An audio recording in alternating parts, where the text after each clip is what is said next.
Like if we could try and keep it like short and sweet. There was a time when me and Sim recorded it was like a 40-minute video and welcome. Thank you very much. So this is just privilege. 2 mums catching up, you know, nothing out of the ordinary. Sun's out, so we can't complain. Exactly. This podcast, I've been wanting to do one about breastfeeding for such a long time. I know we've had so many conversations about it, and I just think the time is now right. It's so important to discuss it, right? Yeah, you've got to talk about your feelings, be raw, be open, you know. It's about building that community, you know. We need that village, and it's not just about, like we said, getting a book off Amazon and whatever, you know. It's about speaking about everything you're going through, because we're human at the end of the day, and 100%. that's what we need. We need that human interaction, 100%. open, you know. Get yourself out there and speak to mums who have breastfed, especially brown mums, amazingly like you, been through all the trials and tribulations of family politics as well as oh my god, don't start. So introductions, obviously I'm Manpreet Khaira, and I'm Manpreet Khaira, so I'm a doula in training and a hypnobirthing instructor and mum of 3 as well. Oh my god, busy, very busy life. I don't know how you do it, girl. Back a bit more. Oh yeah, do you know the furthest it goes? No. And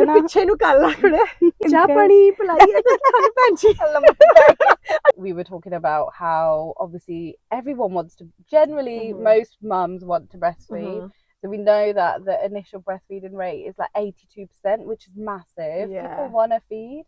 Mums want to feed their kids, because we do know it is the best option, but after 6 weeks it drops to 36%, which is mad. That is mad. So, you know, in those 6 weeks, really it comes down to support, doesn't it? We're not getting the right support, we're not getting what we need, and that's why it's dropping. We mentioned about mums being so vulnerable, like it's just so overwhelming. There's a child that you're meant to just know what to do with, and then you've got to feed this child. And I also think the pressure can sometimes disrupt like your flow, 100%. And like your stress can sometimes disrupt your flow. And there's so many women that unfortunately don't have the ability to breastfeed. Well, there's so many more interventions now. So even at birth, there's a lot more induction sections, trauma, birth trauma, excessive blood loss, all these things delay your hormones. They stop things from naturally happening, can delay your feeding. You know, baby going to neonatal, all these things impact that natural flow and you know, natural instinctive feeling to feed your baby and flow of those hormones to release in your body. What's your take on the Breast is Best campaign? Because obviously it came out in the 1990s, and from my understanding it was a campaign because there was a lot of misinformation to our parents' generation about give the bottle, it's the same, like you get the same nutrients, it's fine. And the way of life back then, obviously shop life and not getting maternity leave, so it was the convenient option. So that campaign came about to give people the knowledge about actually, breastfeeding is very good and it has all these benefits with it. But what's your take on the campaign now? I think that obviously in the 80s it was the right thing to do, because previous to that, feeding a bottle was the best thing to do. I mean, my mother-in-law's an older generation. She had her children back in the 70s and whatever, and she was given tablets from the midwife to stop her breast milk from coming in. Oh my god. And been told to bottle feed. And so then after that, the 80s campaign came in to basically almost reverse what they had been teaching and the knowledge they've been putting out there, to actually, probably the World Health Organization had something to do with it and said, no, this is wrong. It was almost like a marketing ploy to be to get people spending more money, build the economy. That's what it comes down to, doesn't it? SMA and all these, like they're laughing like with the money they're pocketing. There's a lot of like negativity currently around the Breast is Best campaign, and for me, I used it as motivation. Personally, for me, I was just like, it is the best for your baby, like it's good. Obviously we understand there's factors around it for people that might not be able to breastfeed, but for those who can, like, it almost I used it as I've got to do this. It's an amazing thing to do, and you know, you have been through the toughest year. You know, that year 100%. it was definitely the toughest year of your life. Absolutely. But, you know, you hung in there and you stayed at it and you kept going. And so part of the reasons, I mean, I was very fortunate to have a network of mums and people that were advocates, and that's what I call them, breastfeeding advocates. And I try and be one too, but sometimes, you know, you don't want to put pressure on people, but if you don't have those advocates and people that encourage you to do it, you almost like, for me, I probably would have given up after a couple of months 100%. Because it is hard. It gets easier in different ways, but there's new challenges like every so often.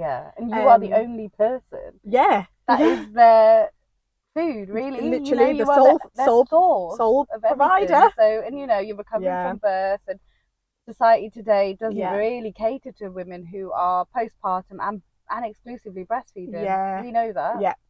And this is where I feel like, so I read an article actually the other day, and this is where I feel like the Breast is Best campaign probably needs to revamp itself, because they've done well in informing people and giving people the knowledge, but what they haven't done is being able to remove the challenges and obstacles that women face. There's no support. There's no support. There's no, even within hospitals, every mum has a different experience. Mine was really positive and I managed to breastfeed, but there might be women out there that don't really have midwives on hand to show them. Well, I've had 3 babies, and each of my postpartum breastfeeding experiences with my midwife have been completely different. So it's just pure pot luck on the day, which is terrible, really. And that's one of the challenges, right? Is actually getting support as well. Getting more support. You know, getting through to a breastfeeding, health visitor, whatever. It's like getting blood out of a stone sometimes, and you're like constantly harassing them.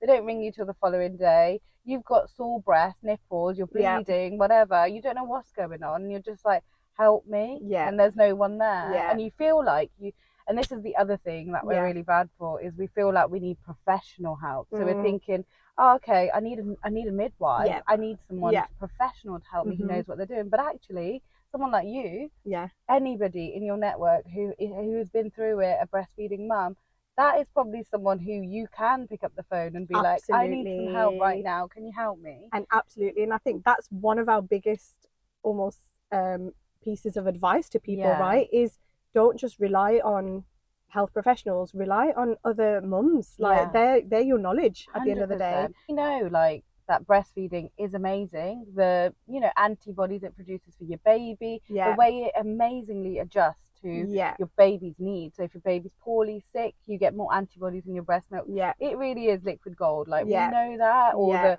it helps with obesity later in life, heart problems, even for mum, helps with various like cancers, osteoporosis. But people know that this though? To it. Because I feel like, do you know what? People read into that's great for your baby, it's nutrients, but people don't know how good it is for mum. Like, breast cancer, like, completely reduces the chance of breast cancer, and there's so many benefits. And even once you surpass the difficulty of like getting a routine, mentally it's actually really meant to be really good for mum and baby. Amazing, for both, even bonding. It can help with their intelligence as well. So children who breastfed are more likely to be better performing at school. So there are so many benefits. And this is why there is pressure, right? And this is why there's that pressure of do it. I mean, anything that's really good for you and really good, like even going to the gym, for example. I mean, there's pressure around going to the gym. Looking a certain way, being a certain type of person, even being a certain type of mum. Absolutely. And it can impact people in 2 different ways. You can either use it as motivation, or you can use it as, oh my God. But we have to be really careful around the language you use because of how vulnerable new mums are. Course, but as we were saying, advice, having that group of mums. For me, I had 2 cousins, I had my group of friends, and I had midwife at hospital who was hands-on, who was literally positioning Barney. And the next day I had the health visitor who came out, who was like, show me what you're doing. That like it's all about increasing your confidence, right? That increased my confidence. And I remember my cousin Binder, she's had 4 babies, all breastfed, and I was like, girl, salute you. But she was a proper advocate for it, and she said to me, and I'll always remember this conversation, she said, man, it's going to be the hardest 3-4 days of your life. It's going to be raw, it's going to be horrendous. And I'm listening, but I'm not hearing it, right? Because I'm not in that position yet. And that happens a lot to people. You listen, but you don't really hear it. Yeah. And that stuck with me. And when I was going through it, I could picture Binda saying those words. And I was like, oh my God, like, it's this hard because of this, and this. Like, because I don't know if she's feeding enough. She's constantly on me. I'm not getting enough sleep. Is she getting the milk? Is she not getting the milk? Like, it was just constant questions. You don't know where to go. Well, there's no one there, just on the end of a phone, or even there to be like, is this it? Am I doing it right? The physical pain as well, like the physical pain of that, it is. But 3-4 days on, it was fine. I got into a routine. I knew like how to kind of like position it on me without it hurting. Because that's another thing. A lot of women don't always know how to like position the baby with the nose to the nipple, so they reach up, mouth open, and then they go for it. Whereas sometimes they just think, oh, because Barney was doing that, she was just on it, and that was killing. Like, it's horrible. You know about latch, don't you? And then unlatching and relapsing. Exactly. And the unlatch with the with your finger in there. Oh, we've all been there. Get the finger in the mouth just to unlatch, because their suction's so strong. Like, they've got a grip, haven't they? God, here you go, like it's fine. I think with Mila, actually, now in hindsight, I think I cracked it. I exclusively breastfed her for 4 weeks. That's class. But then it was all the pressure around me, like, so my mum was like, just give her a bottle, it's too frequent, like, how the routine, she's feeding too much and whatever. And I was just, at this point, I think I just thought, okay, well, if my mum's saying that and my sister's saying this, like, then I should just give her the bottle, because it would make my life easier. And that's what I think I did. But in hindsight now, she was my first, I had all the time in the world to sit there and breastfeed, and I did. And then I actually just thought, oh no, I'll just give her a bottle. It was even pumping extra milk, because I was getting quite a lot. Milk. Okay. So I think it was like a confidence thing. But the other thing that got me was the midwife said to me, you must be pumping X amount every 2 hours. And then that bothered me. But they don't say that anymore. This is obviously like nearly 7 years ago now. But she gave me a number. And when you've got a number, if you're not hitting it, you're almost failing, right? Exactly. And everyone's body's, this is the thing, everyone's body's different, everyone's baby's different. So how is a white woman in a hospital age 45 knowing what your body's producing? Exactly, and what your baby needs, supply and demand. So, so that was my first experience of breastfeeding, and I think I actually cracked it, and I actually felt okay now in hindsight. But because it's interesting that you said that, pressure, because I just thought, it's interesting that you said that, because we talk about the pressure around breastfeeding, but actually there's pressure not to breastfeed as well. And there's pressure to be like, actually just give the bottle, like, because how it's awkward easier. is it in an Asian community to in breastfeed? A brown family, you know, you live with your in-laws, so someone popping in, a random auntie, whatever, you must have that, and you're like, just 100%. But and that's why, and this was another piece of advice that I got that I would massively like encourage people to do, and it was Shani that actually said to me, she said, man, don't just go upstairs and sit in your bedroom and breastfeed, because you'd just be locked in your bedroom. Do it downstairs. It's going to be awkward at first, but you know what, you do that, because people will then easily get used to it. And if anyone's feeling awkward, let them leave the room. 100%. Like, you stay put. And so I did it, and not gonna lie, the first time I was like trying to cover up and trying to do all this, and because you're still trying to work it out, and I was like trying to turn. And the first few times, of course, it was awkward. I've got my father-in-law and then like my dad and stuff, but actually, it's surprising how quickly they adjust. I remember even my dad he was like sat right there having a cup of tea, and it was fine. Like, it was fine. Like, you're feeding your baby. Like, that's it. You're feeding your baby, and that's all you need to remember. I'm feeding my baby. I'm feeding my baby. And if you do, like, there's so many different types of tops. I had this amazing top actually, and it was like it was cut here, so you could just bring it down, unpin up, and so you really saw nothing.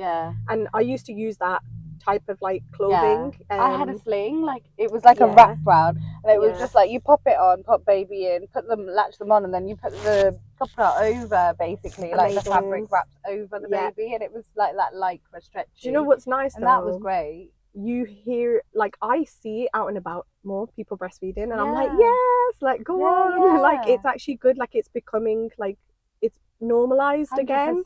And it should be, because I think it's such a difficult thing to do, and I don't think we shouldn't shy away from the fact that it is amazing. It's liquid gold, and you know, it is the best option for our baby. But we're lucky that we live in a world where we have the option of formula, and our babies won't starve. Exactly. Did it with Mila, and then you stopped, and then what happened? Because so with Isla, I was induced. And then as soon as she was born, because her birth weight was so low, they told me to top up with formula straight away. And then she took which is quite common, actually. I've heard this story a lot. They take a liking to the bottle, and then she just didn't want to breastfeed. So I pumped with her for 2.5 months.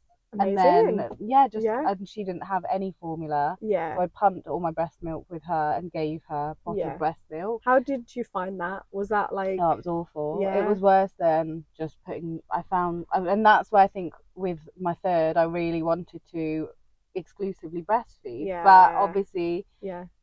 we, you know, with life and everything, and 2 other children, school run, everything, it just wasn't the right thing. And I think that was my worst, probably, like you. But I think that having a third baby and trying to exclusively breastfeed, being a doula in training, and having all that knowledge and everything, actually was a really negative thing for me, because the amount of pressure I put on myself to do something, I think didn't allow my body to relax and ease myself into it, because I was constantly feeling the mum guilt of like almost leaving my other children all the time to constantly breastfeed.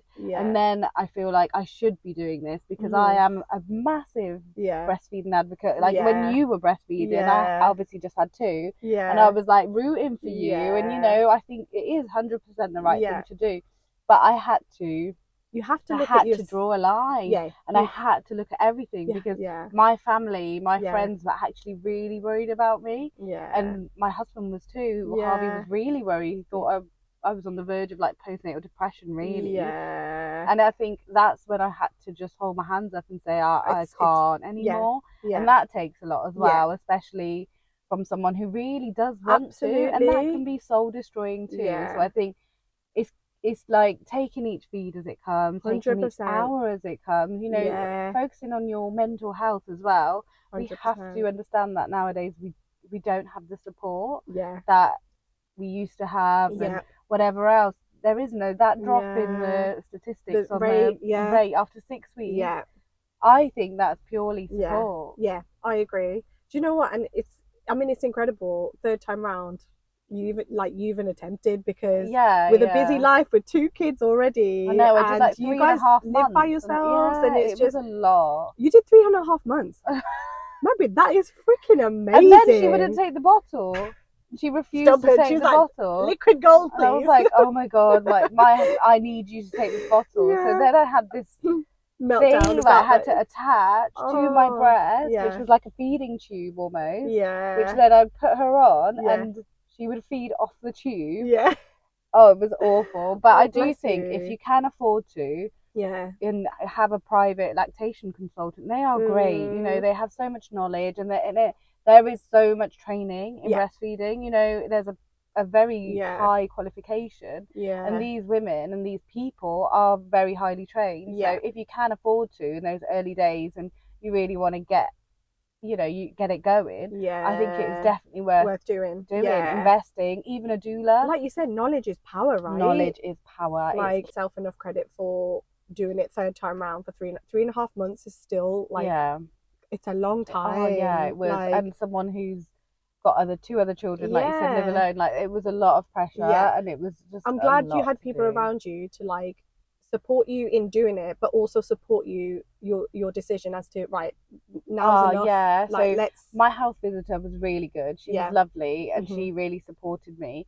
But she had a really frank conversation with me when I think Serge, so she was gaining weight, but she was dropping centiles. But then she said to me, she held my hand and she said, look, you're doing really well, and I understand you really want to do this. She said, when I had my first baby, I killed myself breastfeeding. And she said, I absolutely ruined the enjoyment of my child. I didn't enjoy my child. And now she's like, you have to do what feels right to you, 100, and you can't force yourself to do something that doesn't feel right. And that really stuck with me. And I think after I saw her that time, I think I started to think, yeah, I've got a family to look after here, and I can't fall apart. I've got two other children. It's a balance, right? It's almost like what means more right now. Like you obviously had a lot of other factors to consider. And so, you know, you did it for an amazing amount of time, and that piece of advice, that is probably what you want to say to people, is like, look at your surroundings, look at your environment, your Think circumstances. of yourself, mental health, you know.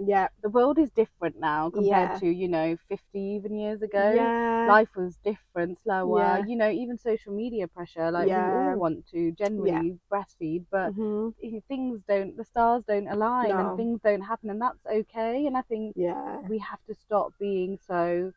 I think pressure is what you need to remove from just new mums but the thing is, it's hard because it's always going to be out there. Like personally for me, I knew, right, I wanted to breastfeed and I established it, but it was still hard.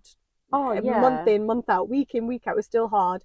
And I had a lot of pressure of people being like, oh, just give the bottle, it's fine, like, you know, just give the bottle, it's fine, and for me, I was like, that's not what I need to hear. Like, and how amazing was your cousin, right? Yeah, exactly. That was your go-to. She 100%. Was your lifeline. And she was just like, you're doing it amazing, great. And it, like, with each kind of like week, it got a little bit better.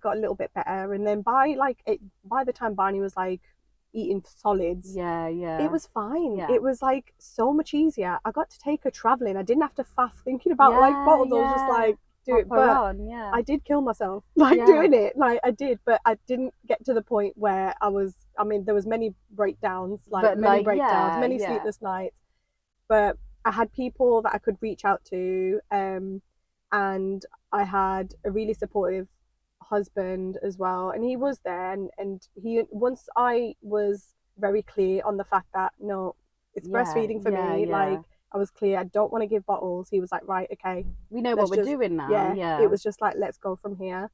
Cast back to like 2.5 years ago. No, even for me, it's only 18 months ago, but it's still, I feel like your brain just blocks that part. It does. But you know what we said about brown people and just not talking about their problems, and it's not just to breastfeed. This is not just like about breastfeeding, but just in general, like, it's almost like, isn't it the Sina? Just brave face, just keep going, you're fine. But actually, no, like, if you need help, like, reach out to people, 100%. talk to, and like you said, it's not knowledge in books and internet and things. Other mums, it's like, a village. You need to build that village, and you need to get out there, and you need to be open, because actually, when you speak to somebody, even you know, we are friends of husbands and whatever else, you know, but we bonded over breastfeeding, 100%. And you do, you know, even the people you feel like, oh, well, I don't really know that person and whatever else. Actually, as soon as you say a word like breastfeeding and they've done it, they are your advocate, and they're there, and they're like rooting for you and giving you all this knowledge and saying you're doing amazing, and that is what you need. And really, I think being like a mum as well, when you know what you've been through personally, as soon as somebody like gives you a kind of like sign that they want to talk, and they want, you're kind of like, come on, I'll talk to you. As soon as you were like, oh, I think you asked me one question, I was just like, Manpreet, all this, like, just it is important to reach out to people, definitely. I think that's really helpful, to create that support group, isn't it, really? And like, not putting pressure on ourselves, not judging, or like forcing ourselves to do what feels right. You know, there's that instinctive feeling in there, like we said, we need to support each other, and not judge other women, other birthers in the route they take, however they do it. We should all just support each other as other mums, you know. It's your motherhood journey, it's your child. You're going to be making decisions for this child for the rest of like their life, almost until they're 18 maybe. But so it's, you know, it's really down to you. And I think even that can be overwhelming in times, but actually just like believe in what you want to do, because you're doing it. You've got to consider yourself as well as child, because happy mum, happy baby. And we try to control everything so much as a society. Even today, we're just like, oh, I need to do this, and I need to do this, and the control is there, but actually just letting it go. When we did the course, the doula course, they always say when you try to help a mum breastfeed, tell her to close her eyes and picture a waterfall. So you need to relax. But how much relaxing do we do in this day and age? And that was relax. And it was like, just sit there, visualize a waterfall. Like even now, it's a struggle to do that. But if you do, apparently it's like a psychological thing, and it helps your breast milk to. That's amazing. Come That's down. a really good tip. Yeah, I know it down. So you know, just thinking back to me and I had a busy life. Barney came along, and Maharaj was like, sit down, slow down. And I think that's why I kind of knew I was meant to breastfeed, because I was always rushing around trying to do stuff. And actually, the one good thing about like being sort of having Barney there constantly, it was just I got to sit down. I got to sit down, and I watched a whole series of This Is Us. Because I was sat breastfeeding. The best series, I love it. Literally. But like I was fighting it. I was like, again, constantly. But the moment I was kind of like, right, okay, let's go. It's again. But like, it's lovely TV though. on. The feeling, the bonding. It is. You feel amazing when you're breastfeeding, and you feel like, oh, this is what I'm supposed to do. Absolutely. It feels like the right thing to do. Absolutely. I think that outweighed everything else. I mean, I had to change my whole diet because my girl was obviously there was skin rashes and all sorts, and she wasn't taking well to like the dairy, so I became completely vegan. That was hard in itself. There was like so many things that I wanted that I couldn't have, but all of that, the sleepless nights, the constant just being on me, the just wanting mummy, that was hard, mentally draining, that was hard. But what outweighed that was the bond that I have with her, and those special moments, and the fact that I know that she has, like, you know, had like the best start to her life. You've given her that, and you should be proud. You know, it's amazing to do that, and it takes a lot of grit. But thank you to all of you guys, because it was a lot of people around me that kept me going. It's your network. 100%. But if there's one thing I would say to people is just, you've got to really look at your situation. The thing is, there's always going to be pressure. We say there's not like the pressure needs to stop, but it's not going to. There's always pressure, whether it's kapde ki paye nyane de, ki khilaya na. You know, there's always something. There's always something, because we come from that tribe of Indian mentality where you are judged for putting your child in a koti or not in even the way you look. Literally. Oh my god, you're right. And you're like, no shit. But you that's it. We come from this tribe of like judgment and perfection, and I think what you really got to build is a network that helps and supports you mentally, and helps build your resilience to all that. There's a massive change, I think, in even just women empowerment, right? Women supported women. Women would be honestly in such a better way, but we are each other's enemy, which is awful, really. In something like breastfeeding, that's what they say. It's so true. And this is my thing. I feel like you should allow someone to open up to you, even if you haven't spoken to them for 3 months, whatever. If somebody is opening up to you and pouring their heart out to you and saying, I've got a problem and I need to just talk, just let them, because that's what humans are for. That's what we thrive off, and we are there for each other. And that satisfaction you get from helping someone, giving them the right information, even signposting them to an article or telling them where to go for breastfeeding is helpful, right? So just some closing thoughts on where people can go for some breastfeed knowledge. I know you mentioned there's a helpline. So there's a breastfeeding helpline on the NHS website. You can ring anonymously as well any time of the day. It's open 24 hours. Someone picks up the phone and you can just pretty much open up about how you're feeling when it's difficult to get in touch with your health visitor, midwife, etc. Obviously, we spoke about private lactation consultants, which are great. You know, if you can afford it, I would say definitely get seen to, because they have such great qualifications and knowledge that it can be really good. You know, and you can block book and whatever else. So that's really good. Okay. So there Great. are and helplines. use your network, right? Use your it's all people about your around you. network. Use your mums. But yeah, well, thank you for coming on. Oh, This has you're been welcome. great. Thanks Cheers. for having me.